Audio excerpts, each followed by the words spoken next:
ये आकाशवाणी है।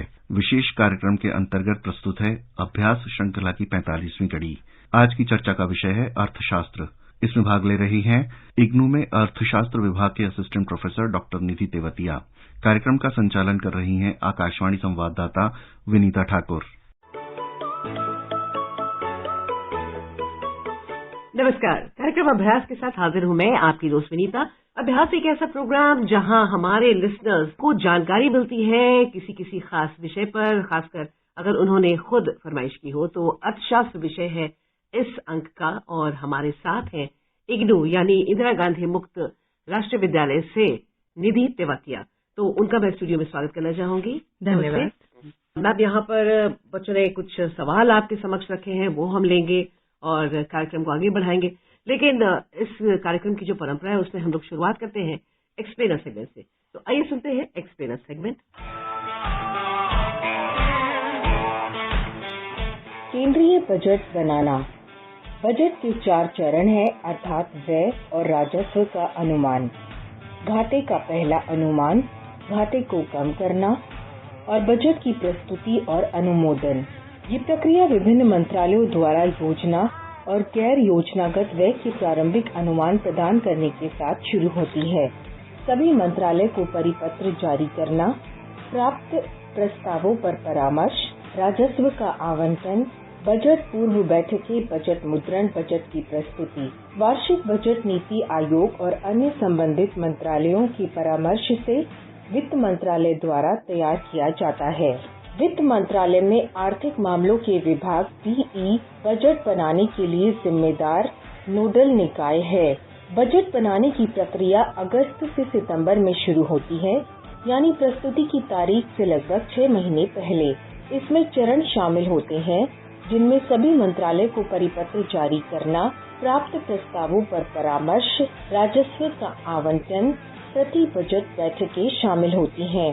बाद में वित्त मंत्री और अन्य अधिकारी जो बजट के लिए दस्तावेजों की छपाई की प्रक्रिया को चिन्हित करते हैं, एक प्रक्रिया में शामिल होते हैं और अंत में लोकसभा में वित्त मंत्री द्वारा बजट पेश किया जाता है।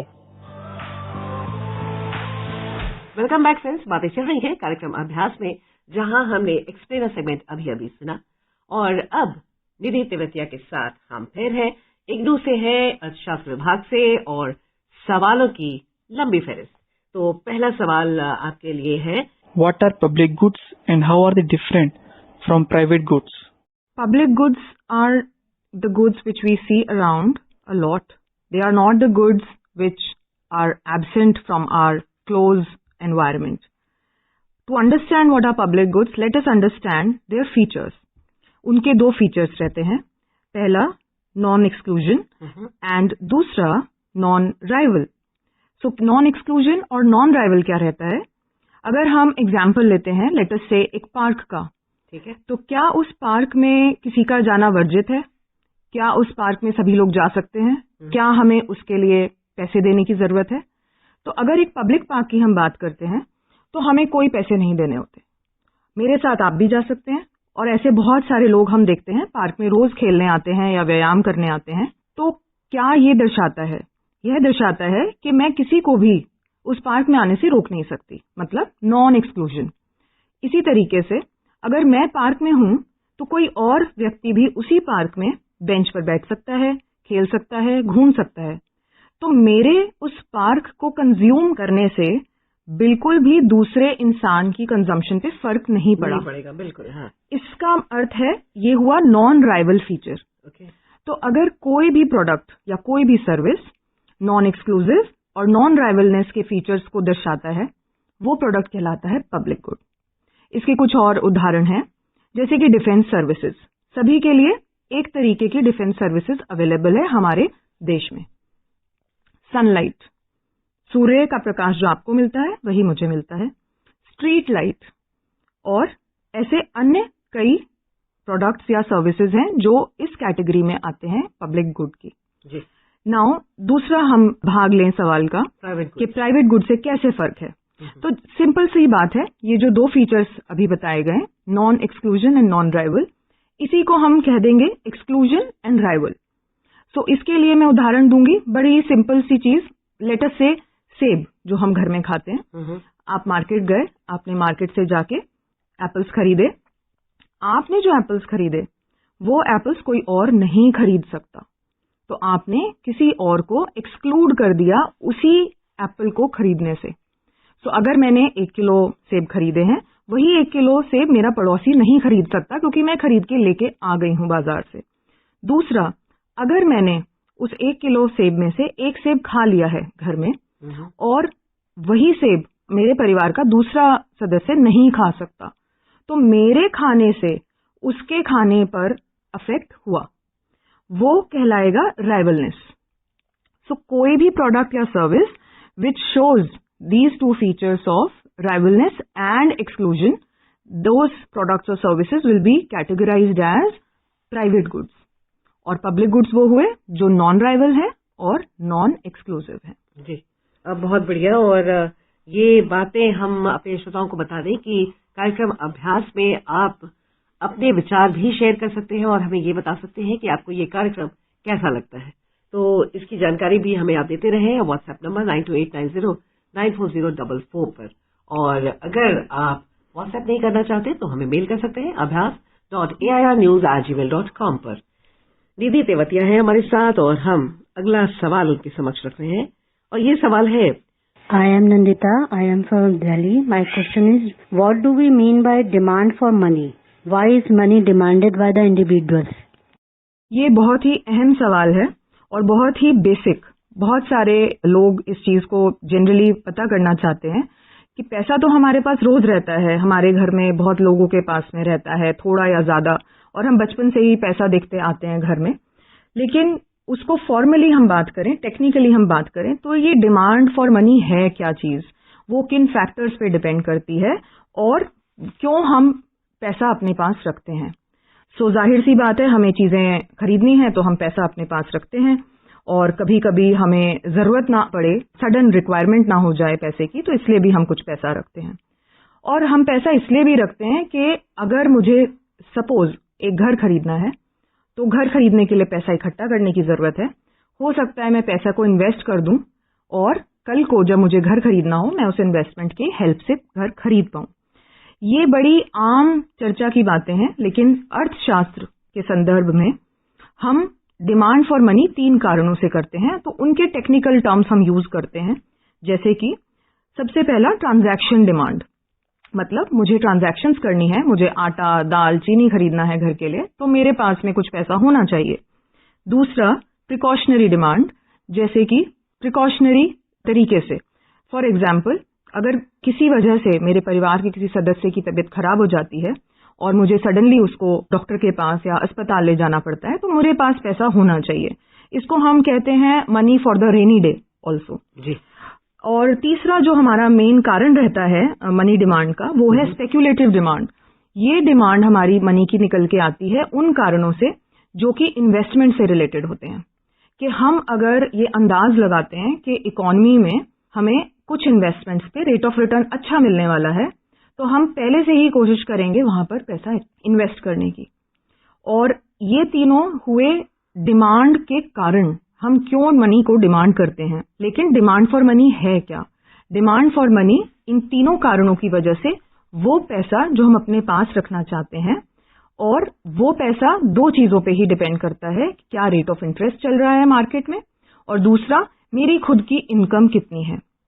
ये बात करी मैंने एक इंडिविजुअल के नजरिए से, लेकिन अगर मैं एक देश के नजरिए से बात करूं, एक मैक्रो लेवल पे बात करूं, तो मनी डिमांड पूरे इकोनॉमी का एक रहता है।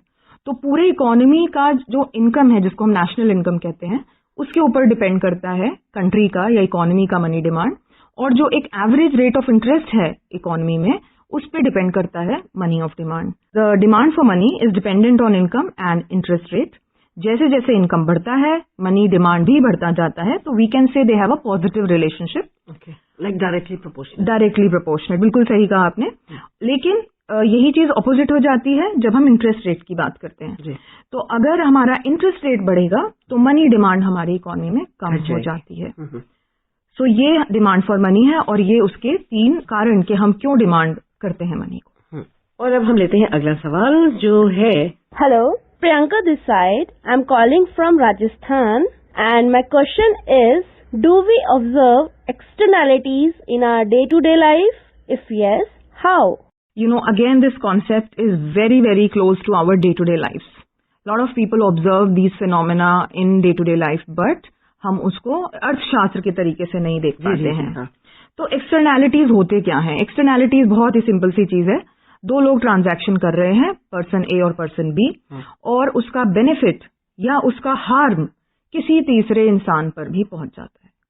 तो अगर आप सोचेंगे तो आपको अपने आसपास की दुनिया से काफी एग्जाम्पल्स मिल जाएंगे, जैसे कि रात में लाउड स्पीकर चल रहा है, किसी का फंक्शन हो रहा है नेबर का, या नेबर के घर में म्यूजिक सिस्टम चल रहा है, आप सोना चाहते हैं या आप पढ़ना चाहते हैं, आप एक स्टूडेंट हैं, या आपकी मेडिकल कंडीशन ऐसी है कि आपको वो अच्छा नहीं लग रहा है और आपको रेस्ट चाहिए, तो आप ना तो वो म्यूजिक बजा रहे हैं, ना वो म्यूजिक सुनना चाहते हैं, ना आपके घर में, बिल्कुल बिल्कुल आपको सुनना पड़ रहा है। इससे आपको नेगेटिव यूटिलिटी मिलती है। तो जैसे कि अर्थशास्त्र में बहुत ही बेसिक कॉन्सेप्ट है यूटिलिटी का, कि अगर मैं एक सेब खाती हूँ, मेरा मन है खाने का, तो उससे मुझे पॉजिटिव यूटिलिटी डिराइव होती है। और अगर इस केस में जैसा कि म्यूजिक चल रहा है, मुझे नहीं सुनना है, ना ही मैंने उसे ऑन किया, ना ही वो मेरे घर में चल रहा है, बट फिर भी मुझे उसे सहन या टॉलरेट करना पड़ता है, तो वो मुझे देता है नेगेटिव यूटिलिटी। तो एक्सटर्नैलिटी क्या हुआ? बिना मेरे डायरेक्ट पार्टी हुए मेरे ऊपर उस चीज का अफेक्ट आना। तो ऐसा हम बहुत देखते हैं अपनी डे टू डे लाइफ में। कुछ और एग्जांपल्स भी हैं, जैसे कि मेरे पड़ोसी का बहुत ही सुंदर गार्डन है, मैं फर्स्ट फ्लोर पे हूँ, गार्डन ग्राउंड फ्लोर पे है, मैं फर्स्ट फ्लोर के ऊपर से अच्छा मौसम है या मेरे पास समय है तो मैं बैठकर उसे देखती हूँ और मुझे बहुत अच्छा लगता है। लेकिन मैंने तो माली को पैसे नहीं दिए हैं, ना मेरे घर से कोई सामान गया है गार्डन की अपकीप और मेंटेनेंस के लिए, तो इससे मुझे पॉजिटिव यूटिलिटी डिराइव हो रही है बिना कुछ पेमेंट किए। तो ये हुई पॉजिटिव एक्सटर्नैलिटी। तो एक्सटर्नैलिटीज दो किस्म की होती हैं, पॉजिटिव और नेगेटिव। नेगेटिव एक्सटर्नैलिटी का एग्जांपल मैंने लाउड स्पीकर का दिया, ऐसे और भी एग्जांपल्स हैं, जैसे कि स्टील फैक्ट्री है, वो एक नदी के ऊपर, जहां से नदी ऊपर से नीचे की तरफ आती है, ऊपर की तरफ लोकेटेड है, और नीचे की तरफ एक फिशरी की फार्म लोकेटेड है। तो जब वो ऊपर से स्टील फैक्ट्री अपना पॉल्यूशन, अपना एमिटेंट्स डाल देती है उस रिवर में, उस नदी में, वही नदी का पानी खराब हो जाता है और नीचे आकर फिश प्रोडक्शन पे प्रॉब्लम करता है।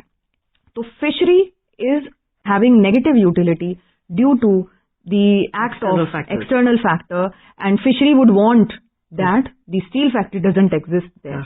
ऐसा ही एक है पॉजिटिव एक्सटर्नैलिटीज का example, inoculation of a classmate. जैसे कि आप क्लास में 20 या 25 लोग हैं, लेकिन एक ऐसी बीमारी के अगेंस्ट आपने वैक्सीनेशन ले लिया है जिससे कि औरों को भी फायदा पहुंचेगा। तो वैक्सीनेशन आपने लिया, आप अस्पताल गए या क्लिनिक गए, आप ही ने उसका पैसा पे किया, लेकिन उसका बेनिफिट आपके क्लासमेट्स को मिल रहा है क्योंकि आप उनके साथ समय बिताते हैं और उनको वो बीमारी अभी नहीं लगेगी। तो ये कुछ एग्जाम्पल्स हैं जो कि हमारी डे टू डे लाइफ से हम ऑब्जर्व करते हैं एक्सटर्नैलिटीज कॉन्सेप्ट पे। मैम, ये एग्जाम्पल जब आप दे रही हैं तो इससे मुझे ऐसा लगता है कि जो प्रतियोगी परीक्षाओं की तैयारी कर रहे हैं उनके लिए ये ज्यादा काफी दिनों तक इसको अपने जहन में रख पाएंगे और उसको जब एग्जाम्स देंगे तो उन्हें ये एग्जाम्पल्स काफी हद तक हेल्प करने वाली है। तो हम अब अगला सवाल ले लेते हैं। मेरा नाम रीता झा है और मेरा सवाल है, क्या आप इस दृष्टिकोण से सहमत हैं कि स्थिर सकल घरेलू उत्पाद की वृद्धि और कम मुद्रास्फीति ने भारतीय अर्थव्यवस्था को अच्छी स्थिति में छोड़ दिया है? कारण दें। स्टेडी जीडीपी जो है उसको एक अच्छी चीज मानी जाती है किसी भी इकोनॉमी में, और ऐसे ही लो इन्फ्लेशन भी लोग अच्छा मानते हैं। एक लेमैन उस चीज को एक अच्छा चीज मानता है कि अगर हमारे इकोनॉमी में लो इन्फ्लेशन है मतलब महंगाई कम है। लेकिन अगर आप इन दोनों की कॉम्बिनेशन की बात करें तो ये कॉम्बिनेशन इकोनॉमी के लिए बहुत अच्छा कॉम्बिनेशन नहीं है। तो उसके पीछे क्या रीजंस हैं? तो पहले बात करते हैं स्टेडी स्टेट जीडीपी की, कि एक स्टेडी ग्रोथ चल रहा है जीडीपी का। तो स्टेडी स्टेट इकोनॉमी जो होती है वो क्या करती है, वो तरीके निकालती है कि हम production growth and population growth in दोनों के बीच एक बैलेंस, एक इक्विलिब्रियम रखें। दूसरी तरफ जैसे जैसे बर्थ रेट मैच करता जाता है एक इकोनॉमी के डेथ रेट से, उस समय पर हम प्रोडक्शन रेट को स्टेबल कर सकते हैं। ये प्रिडिक्टेबल होना चाहिए, ये हमें डेटा पता होना चाहिए, तभी हम प्रोडक्शन को मैच कर पाएंगे। सो जितना कंजम्पशन हो रहा है गुड्स का उतना ही आप प्रोडक्शन ऊपर से ऐड कर रहे हैं। तो आप ये कह सकते हैं कि हमारा जो गुड्स एंड सर्विसेज का लेवल है वो एक स्टेडी स्टेट पे मेंटेन कर रहा है। तो ये हुआ स्टेडी स्टेट इकोनॉमी या फिर स्टेडी जीडीपी ग्रोथ। तो लेट्स से 4% जीडीपी है अगर, तो 4% पे हम उसे मेंटेन कर रहे हैं, उसको हम कहेंगे स्टेडी जीडीपी ग्रोथ। अब अगला जो इसके अंदर सवाल का हिस्सा है लो इन्फ्लेशन। अब लो इन्फ्लेशन एक सुनने में बहुत ही अच्छा कॉन्सेप्ट लगता है कि महंगाई कम है, सब लोग सब चीज अफोर्ड कर पाएंगे, महंगाई नहीं होनी चाहिए ज्यादा। लेकिन लो इन्फ्लेशन के अपने कुछ नुकसान हैं। हर इकोनॉमी को ग्रोथ करने के लिए थोड़ा इन्फ्लेशन अच्छा रहता है, जैसे कि हम कहते हैं थोड़ा शुगर अच्छा रहता है सेहत के लिए, उसी तरीके से थोड़ा इन्फ्लेशन एक इकोनॉमी के लिए काफी अच्छा रहता है। तो समझते हैं कैसे। तो लो इन्फ्लेशन जो है वो सिग्नल करता है इकोनॉमिक प्रॉब्लम्स की तरफ। एक इकोनॉमी वीक हो सकती है और लो इन्फ्लेशन का मतलब है इंटरेस्ट रेट हाई हो जाएगा। जब इंटरेस्ट रेट हाई हो जाता है तो आप समझ सकते हैं कि इन्वेस्टमेंट करने वाला इंसान थोड़ा हिचकिचाएगा, क्योंकि इंटरेस्ट रेट हाई हो गया है तो वो इन्वेस्ट नहीं करेगा। तो वो क्या करेगा, इन्वेस्टमेंट को रोकेगा। इन्वेस्टमेंट रुकने से प्रोडक्शन पे असर आता है, और किसी भी फैक्ट्री में लेटेस्ट से प्रोडक्शन नीचे जाता है अगर, तो ऑब्वियसली वहां के एम्प्लॉइज को ले ऑफ किया जाएगा, मतलब कि अनएम्प्लॉयमेंट बढ़ जाएगा। सो उस समय पर अगर मानिए मुझे ले ऑफ कर दिया गया है ऐसे समय पर कि इंटरेस्ट रेट बढ़ गया है, मेरा मालिक इन्वेस्टमेंट नहीं करना चाहता, वो कहता है कम प्रोडक्शन करो, तो मुझे कम वर्कर चाहिए। मुझे अगर ले ऑफ किया गया, मुझे अगर एम्प्लॉयमेंट से निकाल दिया गया, तो मैं क्या करूंगी, मैं अपने घर के खर्च को टाइट कर दूंगी। मैं अपनी पॉकेट में से पैसे नहीं निकालना चाहूंगी। बहुत जरूरी खर्चा होगा तो मैं करूंगी। इससे क्या रहेगा आगे, बजट। इसके आगे मेरा बजट तो डेफिनेटली अफेक्ट रहेगा, यस, लेकिन इसके आगे मार्केट में सिग्नल ये जाएगा कि डिमांड ही नहीं है आपके प्रोडक्ट का, लोग खरीदने नहीं आ रहे हैं। बट लेकिन कंस्ट्रेंट्स कहीं और है। कंस्ट्रेंट्स कहीं और है जी। तो ये एक विशियस सर्कल बन जाता है। स्टार्ट हुई कहानी फैक्ट्री से, फैक्ट्री ने कहा मुझे कम प्रोड्यूस करना है, आप अपने घर बैठिए, मुझे आपको जॉब नहीं देना है। आप घर में रहे, आपने अपना पॉकेट टाइट किया और आपने डिमांड करना कम कर दिया। जब आप डिमांड कम करेंगे तो फैक्ट्री पे फिर से असर आएगा और वो फैक्ट्री फिर से कम प्रोड्यूस करेगी। तो एक सर्कल बन जाता है। तो ये एक लो इन्फ्लेशन का साइड इफेक्ट है। At the end I would say that a combination of steady GDP growth as well as low inflation is not very good for an economy, even if they look like a very good situation separately, but together they don't work very well for an economy. Okay, so now it's time to take a break, और ये break हम fact file से लेते हैं, और fact file सुना रही हैं दीपमाला। केंद्रीय बजट बनाना। बजट के 4 चरण हैं, अर्थात व्यय और राजस्व का अनुमान, घाटे का पहला अनुमान, घाटे को कम करना और बजट की प्रस्तुति और अनुमोदन।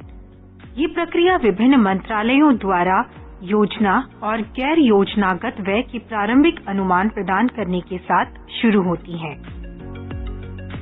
प्राप्त प्रस्तावों पर परामर्श करना, राजस्व का आवंटन, बजट पूर्व बैठकें, बजट मुद्रण, बजट की प्रस्तुति, वार्षिक बजट नीति आयोग और अन्य संबंधित मंत्रालयों के परामर्श से वित्त मंत्रालय द्वारा तैयार किया जाता है। वित्त मंत्रालय में आर्थिक मामलों के विभाग का बजट प्रभाग बजट बनाने के लिए जिम्मेदार नोडल निकाय है। बजट बनाने की प्रक्रिया अगस्त से सितंबर में शुरू होती है, यानी प्रस्तुति की तारीख से लगभग 6 महीने पहले। इसमें चरण शामिल होते हैं जिनमें सभी मंत्रालयों को परिपत्र जारी करना, प्राप्त प्रस्तावों पर परामर्श करना, राजस्व का आवंटन करना, प्रति बजट बैठकें शामिल होती हैं। बाद में वित्त मंत्री और अन्य अधिकारी अन्य समारोहों में भाग लेते हैं जो बजट के लिए दस्तावेजों की छपाई की प्रक्रिया को चिन्हित करता है, और अंत में लोकसभा में वित्त मंत्री द्वारा बजट पेश किया जाता है। Thank you Deepmala. Fact file के बाद हम फिर हाजिर हैं कार्यक्रम अभ्यास में। कुछ सवाल और हैं हमारे पास, लेकिन हम एक और ब्रेक लेते हैं, वो है म्यूजिकल ब्रेक। तो म्यूजिकल ब्रेक के लिए मैं रिक्वेस्ट करूंगी अपनी गेस्ट से, मेहमान से, कि वो एक गाना अपनी पसंद का बताएं जो हम अपने श्रोताओं को सुनाएंगे। खासकर वो जो कंपटीशन की तैयारी कर रहे हैं, उन्हें जरूरत होती है एक बढ़िया सा गाना सुनने की। तो चलिए आपकी पसंद का गाना हम सुनते हैं।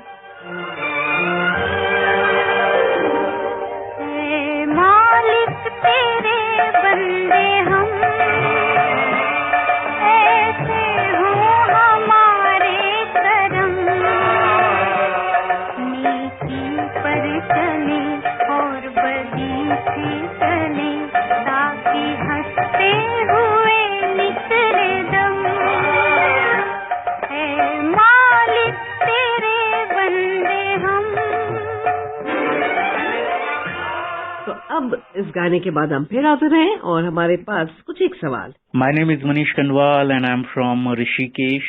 Please explain Chamberlain's concept of excess capacity under monopolistic competition. So, market के कई टाइप होते हैं, perfect competition, monopoly, oligopoly, monopolistic competition. तो उनमें से ये एक है।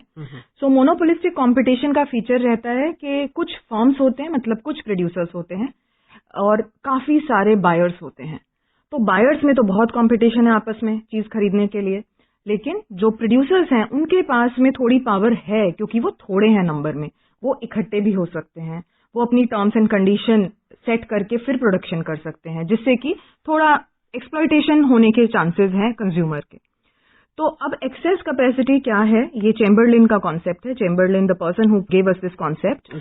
तो ये एक्सेस कैपेसिटी बहुत ही सिंपल कॉन्सेप्ट है कि आप मानिए प्रोडक्शन कर रहे हैं, आपका जो प्लांट है जिसको कि लेटर से फैक्ट्री हम कहते हैं, तो फैक्ट्री के अंदर अगर आपके 100 शर्ट एक दिन में बन सकते हैं, वो उसकी हुई कैपेसिटी। एक्सेस कैपेसिटी का मतलब इस टाइप के मार्केट स्ट्रक्चर में, मोनोपोलिस्टिक कंपटीशन में, आपकी वो capacity up to the mark use नहीं हो रही है। आप बना तो 100 सकते हैं एक दिन में, लेकिन आप 100 नहीं बना रहे हैं, लेटर से आप 80 बना रहे हैं। तो 80 और 100 का जो गैप है 20 का, वो हुआ एक्सेस कैपेसिटी। सो ये क्यों होता है? Under monopolistic competition demand curve is downward sloping and it is downward sloping due to the absence of perfect competition and due to non-homogeneous product. So non-homogeneous product क्या हुआ?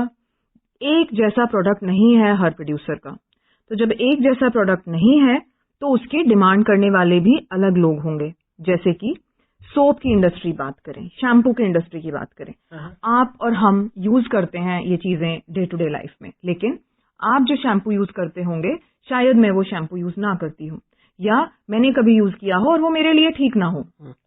तो आप शायद एक ब्रांड के लॉयल कस्टमर रहेंगे shampoo के लिए, और मैं शायद दूसरे ब्रांड के लिए लॉयल कस्टमर रहूंगी। इसको कहते हैं फायदा प्रोडक्ट डिफरेंशिएशन का। बहुत बार प्रोडक्ट कुछ खास फर्क नहीं होता, आपका भी शैम्पू है, मेरा भी शैम्पू ही है, लेकिन उसकी पैकेजिंग, उसका कलर, उसकी फ्रेग्रेंस, मार्केटिंग, बिल्कुल सही। तो इन चीजों की वजह से प्रोडक्ट डिफरेंशिएशन हो जाता है और अपने अपने कस्टमर्स उनके बन जाते हैं। बहुत कम कस्टमर्स होते हैं जो एक्सपेरिमेंटल होते हैं, जो अच्छा नहीं मैं वो वाला ले लेती हूँ शैम्पू या वो वाला ले लेती हूँ, लेकिन एक बार आपको जो सूट कर जाता है आप उसी पे स्टिक करते हैं। तो उस वजह से आपका जो सिग्नल आप दे रहे हैं मार्केट में कि ये मुझे चाहिए, ये मेरा डिमांड है, वो जो फर्म है जो बना रही है वो शैम्पू, उसके लिए एक डाउनवर्ड फेसिंग डिमांड कर्व निकल के आता है। तो जैसे ही वो डाउनवर्ड फेसिंग डिमांड कर्व देखती है वो फर्म, वो कभी भी फुल कैपेसिटी पे अपने वर्क नहीं कर सकती है because of these features of monopolistic competition. तो 80 और 100 के बीच का जो गैप है वो रहा access capacity. Okay, and now इस सेशन का आखिरी सवाल। My name is Tarun Garg. I am from Gujarat. My question is, what do you mean by market failure and what are the reasons of market failure? सबसे पहले हम समझ लेते हैं मार्केट फेलियर के रीजंस। मार्केट फेलियर के reason होते हैं जैसे कि पब्लिक गुड, जैसा कि हमने शुरुआत में बताया था कि पब्लिक गुड कौन से गुड्स होते हैं। तो उन गुड्स के लिए जैसे कि sunlight, defence, light house, public parks, street lights, इनकी कोई मार्केट नहीं है। हम कोई डिमांड नहीं करते, हम कहीं जाके खरीदते नहीं है कि मुझे एक स्ट्रीट लाइट चाहिए, हमें उसका प्राइस भी नहीं पता, किसी ने हमें ये भी नहीं कहा ये स्ट्रीट लाइट इतने रुपए का है। तो ये जो सिनेरियो है ये अर्थशास्त्र में जो हम मार्केट को डिफाइन करते हैं उस हिसाब से नहीं है, इसकी मार्केट एग्जिस्ट ही नहीं करती। तो हम कहेंगे missing markets. Missing markets is one of the reason of market failure. दूसरा एक्सटर्नैलिटीज, जिसकी बात हमने पहले की, कि अगर मुझे कोई फायदा या नुकसान होता है बिना उस प्रोडक्ट सर्विस को खरीदे या बेचे हुए, तो मैं उसका हिस्सा हूं, मैं उस ट्रांजैक्शन की पार्टी बन चुकी हूं, लेकिन मैंने ना पैसा दिया ना पैसा लिया, लेकिन कुछ बेनिफिट हो रहा है या मुझे हार्म हो रहा है उस चीज से। तो इस केस में भी, एक्सटर्नैलिटीज के केस में भी मार्केट काम नहीं करती है ठीक से। जैसा कि स्मोक और नॉन स्मोक की बात करें, एक छोटा सा उदाहरण, एक कमरे में 2 रूममेट्स रहते हैं, एक रूममेट स्मोक करता है, दूसरा नहीं करता है। तो एक के स्मोक करने की नेगेटिव एक्सटर्नैलिटी पड़ रही है दूसरे पर जो कि नॉन स्मोकर है, उसको भी उसी के साथ रहना पड़ रहा है, ना उसने सिगरेट खरीदा ना उसने सिगरेट का कंजम्पशन किया, लेकिन वो पैसिव स्मोकर हो गया। तो उस केस में भी हम डिमांड सप्लाई का एनालिसिस नहीं लगा पाते हैं, तो उसको भी कहेंगे मार्केट फेलियर का एक रीजन। अगला हमारा फैक्टर रहता है मार्केट फेलियर का एब्सेंस ऑफ प्रॉपर्टी राइट्स और common property resources. So common property resources वो रिसोर्सेज रहते हैं जिसपे किसी का क्लियर राइट नहीं होता। जैसे कि आप मानिए एक गांव में रहते हैं और आपके पास बहुत सारे कैटल है जिसको आपको रोज खाना देना है, और आप उसको बाहर ले जाते हैं कॉमन ग्रेजिंग लैंड पे। जैसे कि गांव में अक्सर हम पाते हैं कि खुले मैदान हैं और घास उगी है, और आप वहां पे अपने गाय को, भैंस को चारा दे पाते हैं जो कि फ्री ऑफ कॉस्ट है आपके लिए। आपने कुछ नहीं किया, आप बस लेके चले गए, उन्होंने खाना खा लिया, आप उन्हें लेके आ गए। तो ऐसे ही आप जैसे बहुत सारे और लोग भी होंगे गांव में जो ऐसा ही व्यवहार करेंगे, जिस वजह से क्या होगा कि वो ग्रीन पेस्चर जो है, जो कि मैदान है हरा भरा, उसकी सारी घास को खा लिया जाएगा और दोबारा घास उगने में टाइम लगेगा, जाहिर सी बात है।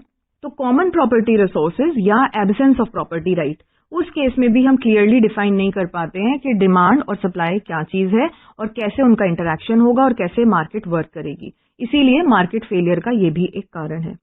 आखिरी कारण जो मार्केट फेलियर का मैं बताऊंगी वो है एसिमेट्रिक इंफॉर्मेशन। मतलब इंफॉर्मेशन का सिमेट्रिकल ना होना, मींस एक जैसा ना होना, यूनिफॉर्म ना होना। अब इंफॉर्मेशन कौन सी और किसके लिए? इंफॉर्मेशन अबाउट द गुड और the service with the suppliers और विद द बायर्स। तो हम परफेक्ट कंपटीशन मार्केट स्ट्रक्चर में बात करते हैं कि परफेक्ट इंफॉर्मेशन है सप्लायर और बायर के पास, लेकिन जैसे ही ये परफेक्ट इंफॉर्मेशन हिल जाती है, परफेक्ट इंफॉर्मेशन नहीं होती है एक पार्टी के पास, या लेट से एक के पास ज्यादा इंफॉर्मेशन है, एक के पास कम इंफॉर्मेशन है प्रोडक्ट के बारे में, तो वहां भी मार्केट फेलियर होता है। इसका उदाहरण मैं दूंगी, बहुत सिंपल। जैसे कि एक डॉक्टर और एक पेशेंट, डॉक्टर और पेशेंट एक ट्रांजैक्शन में इन्वॉल्व हुए। जैसे कि पेशेंट गया डॉक्टर के पास और उसने कहा जी मुझे ये तकलीफ है, और डॉक्टर ने उसको दवाई दी या कुछ टेस्ट भी लिखे। अब इस सिचुएशन में the patient does not have any information whether the doctor is prescribing the correct medicines or giving the correct tests for him. So what we as patients do, we rely on the doctor's information and we go by it. But we never know whether it was required or not. हो सकता है मुझे 2 test की आवश्यकता हो और doctor ने मुझे 4 टेस्ट लिख दिए हो सकता है मुझे एंटीबायोटिक की जरूरत ना हो लेकिन डॉक्टर ने मुझे एंटीबायोटिक प्रिस्क्राइब किया हो। क्योंकि मैं बीमारी को नहीं जानती, क्योंकि मैं एक डॉक्टर नहीं हूं, तो मेरे पास इंफॉर्मेशन इस समय पर कम है और एक डॉक्टर के पास ज्यादा है। ऐसा ही सेम केस है सेकंड हैंड कार्स का। जो सेकंड हैंड कार्स को बेच रहा है उसको ज्यादा पता है कि उस कार की क्या कंडीशन है एज कंपेयर टू जो सेकंड हैंड कार्स खरीद रहा है। तीसरा उदाहरण हो सकता है एक लॉयर और क्लाइंट का। तो ऐसे बहुत सारे उदाहरण आपको मिलेंगे जो कि एसिमेट्रिक इंफॉर्मेशन दर्शाते हैं कि यूनिफॉर्म इंफॉर्मेशन नहीं है दोनों पार्टीज के पास जो डिमांड और सप्लाई पे इन्वॉल्व है। तो आज हमारे साथ रही डॉक्टर निधि नेवातिया और उन्होंने बहुत सारे सवालों के बहुत ही उम्दा जवाब दिए। सारे के सारे जवाब में बहुत एग्जाम्पल्स थे, तो आई एम श्योर ये आपको हेल्प करेगा। तो इसके साथ मुझे दें इजाजत, लेकिन चलते चलते हम आपको ये बता दें कि हमारा अगला विषय होगा समाजशास्त्र का। तो आप हमें अपने सवाल जल्द से जल्द भेजें। तो मुझे दें इजाजत, नमस्कार।